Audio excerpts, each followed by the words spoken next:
નમસ્કાર ભક્તજનો, સ્વાગત છે તમારું ભક્તિમય જીવન ચેનલમાં. આપણે ઘણા ટાઈમ પછી ફરીથી વિડીયો મૂકીએ છીએ, તો તમારા ફરીથી પ્રેમ અને સહકારની જરૂર છે.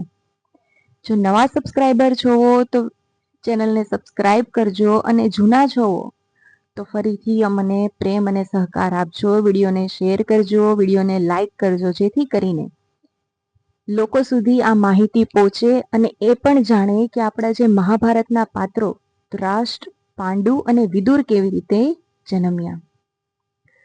તો આ પાત્રોના જન્મ વિશે વાત કરતા પહેલા આપણે સત્યવતી વિશે જાણવું પડશે. અને જે માતા સત્યવતી છે એક માછીરાજ દશરાજની પુત્રી હતા, અને યમુના નદીના કિનારે એક સામાન્ય વ્યક્તિ તરીકે તેનો ઉછેર થયો હતો. અને બીજી એક દંતકથા મુજબ તો એ પણ કહેવાય છે કે તે ચેદી રાજા વસુ અને એક શાપિત અપ્સરા આદ્રિકાની પુત્રી હતી. અને માછીમારોએ એ માછલીનું પેટ ચીર્યું તો એમાંથી સત્યવતી નીકળ્યા, અને ત્યાં શરીરમાંથી માછલીની ગંધ આવતી હતી, તેથી તેનું નામ મત્સ્યગંધા રાખવામાં આવ્યું. સમય વીતતો ગયો અને સત્યવતી યુવાન થઈ, અને તે પરાશર ઋષિના સંપર્કમાં આવી. અને જે ઋષિ પરાશર છે તે ત્રેતા યુગના ઋષિ વશિષ્ઠના પૌત્ર હતા. અને તે ઋષિ મત્સ્યગંધાની હોડીમાં મુસાફરી કરવા આવ્યા હતા, અને તેની સુંદરતાથી આકર્ષાયા હતા. સત્યવતીએ અપરિણિત હોવાનું કહીને ના પાડી દીધી. તેથી તેમણે તેણીને વરદાન આપ્યું કે તે બાળક થયા પછી ફરીથી કુંવારી બનશે. અને તેણી ઋષિની આજ્ઞા માનવા સંમત થઈ ગઈ. ઋષિ પરાશરે તેને 8 ફૂલોની સુગંધ આપી, અને આમ તે મત્સ્યગંધામાંથી યોજનાગંધા બન્યા. અને આમ તેમ વેદવ્યાસનો જન્મ થયો. સત્યવતીની સુગંધ અને સુંદરતાથી મોહિત થઈને રાજા શાંતનુ તેના પ્રેમમાં પડે છે. અને સત્યવતી લગ્ન કરતા પહેલા રાજા શાંતનુ સામે એક શરત મૂકે છે, અને એ શરત મુજબ સત્યવતીના જ બાળક આર્યવ્રતના ભવિષ્યના રાજા બને. અને સમય જતા રાજા શાંતનુ અને સત્યવતીને 2 પુત્રો થયા, અને એ પુત્રોના નામ છે ચિત્રાંગદ અને વિચિત્રવીર્ય. ચિત્રાંગદને પડકારવા આવેલા ગંધર્વોએ માર્યો, અને હિરણ્યવતીના કિનારે યુદ્ધ ઘણા લાંબા સમય માટે ચાલ્યું.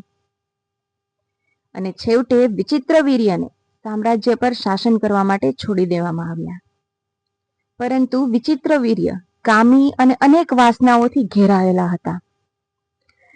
તેણે કાશીના રાજાની 2 પુત્રી સાથે લગ્ન કર્યા, પરંતુ તેની બીમારીના કારણે તે જલ્દી મૃત્યુ પામ્યો. તેની બંને પત્નીઓ બાળકને જન્મ આપવા માટે ખૂબ જ ઉત્સુક હતી, અને રાજ્યનું સિંહાસન પણ ખાલી હતું.